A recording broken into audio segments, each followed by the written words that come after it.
Hello there, welcome to DaveTech YouTube channel, and in this video I will show you how to watch DAZN on your Hisense Smart TV.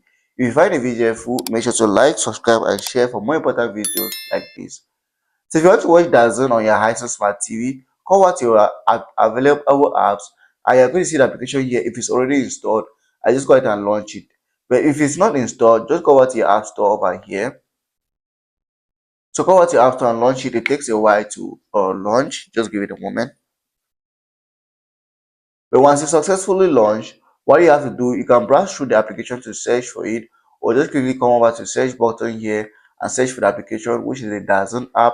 And since I already have it installed, I just click on it once and it's going to launch on my Hisense Smart TV, and I can just go over and watch the content that is being allowed for me to watch on it.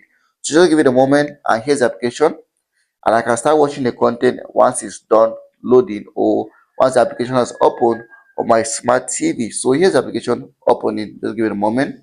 It says getting things ready for you. So here is it now.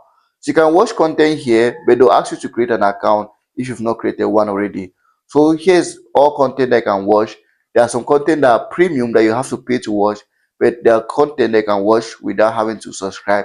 That's it about this video. If you like it, subscribe for more important videos like this.